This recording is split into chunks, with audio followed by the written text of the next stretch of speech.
Ano ba yung pwede nating makuhang leksyon dito? Kasi nga, pwede pa nga maging subject ito na isang forum eh. O maging isang topic sa isang, actually magiging topic. Sinimula ko na maging topic to sa klase ko, no? Pero sabi ko, next semester, mas magiging malalim ito, no? In discussion regarding this. Pero, yun nga, based on this, no? Ano yung nakikita nyong importanteng mga leksyon na pwede na mapulot dito? At saka ano ba yung naging epekto dito sa lehitimong pamamahayag itong allegation of extortion by this PGMN organization which was put up by a known political operator? Siguro kung may matututuhan tayo, kung may mapupulot tayo sa episode na to, at least na pag-uusapan na, tama si Sir Danny, na pag-uusapan yung journalistic standards, no? Who is a journalist? Sino ba yung journalist? And what is a product of journalism, no? So ngayon ang daming naglabasan ngayon ng mga komentaryo coming from within journalism and outside of journalism. Talking about who a journalist is, no? As sasabi ko na kanina, yung journalist, yung pagiging journalist, hindi yan nakakulong sa isang news organization. Pwede ka rin maging journalist kahit freelancer ka, kahit nasa labas ka, no? At yung produkto mo pwede ma-consider na work of journalism basta willing ka to adhere to journalistic norms, no? Yan ang napag-uusapan ngayon, no? At least matuto yung mga consumers ng news sa social media na maging mas discriminating at magtanong. Hindi porket sleek ang editing, maganda ang transitions, may sound effects, very passionate yung anchor, minsan nagmumura pa, no? At kahit ilagay niya sa kanyang nameplate na siya ay journalist, it does not follow na journalist siya at journalistic ang kanyang output, no?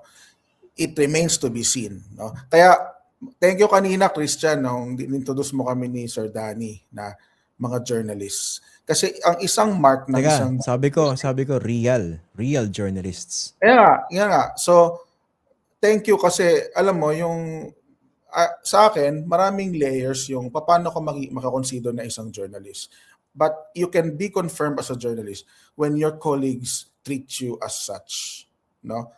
So, ako minsan may mga insecurities pa din ako, no, kasi mas editor ako ngayon kaysa sa mas reporter, no. So can I really be considered a working journalist na even sa ganong estado na nagtuturo ako at saka nagfa-fact check ako?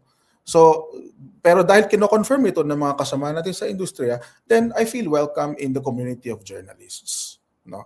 Yun ang hindi alam ng mga tao, mga commentator sa social media, na nagko-komentaryo ng kung ano-ano, and then akala nila journalist na sila, no? Hindi po ganun 'yon. Siguro yung dagdag na lang dun sa sinabi ni Ite ay yung tendensya ng gobyerno, lalo na ng National Bureau of Investigation, na magpanukala ng ilang mga measure para daw ma-regulate yung social media para maiwasan yung mga ginagawa ng mga katulad ng PGMN. Siguro linawin natin na kailangang self-regulatory yung framework na niyayakap sa periodismo, kasi oras na i-regulate natin yung content sa media, talagang at yung gobyerno ang magtatakla sino yung real journalist at sino yung mga pekeng periodista, may problema tayo dyan. Actually through the years, ayaw natin ang accreditation system o anumang licensure exam, kasi nga sa usapin ng kalayaan sa pamamahayag, peers, tayo mismo ang magre-recognize kung sino ba yung tunay at hindi. Once we allow government to do that, baka ma-weaponize pa yan eh. At yung mga kritiko ng gobyerno, yung sasabihin mo mga peking periodista, at hindi yan malayong mangyari. Kasi through the years, may mga government official na binabansagang fake news peddler yung lahat ng mga nagkikriticize sa kanya.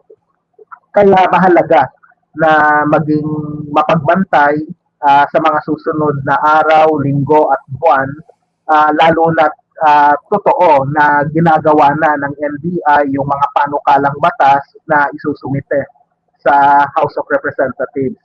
At saka siguro on a personal note, nagpapasalamat din ako sa iyo, Christian, na talagang patuloy na ginagampanan mo yung tungkulin bilang periodista.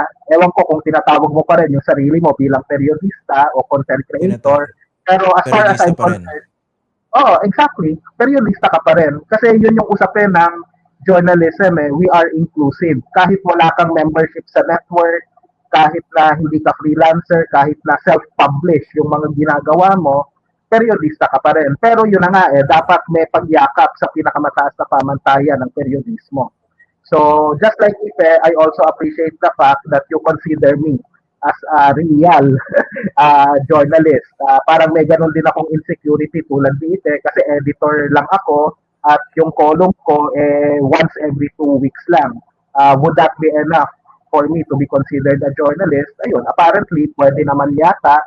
At salamat sa iyo at sa publiko na rin na kinikilala yung mga tunay na periodista.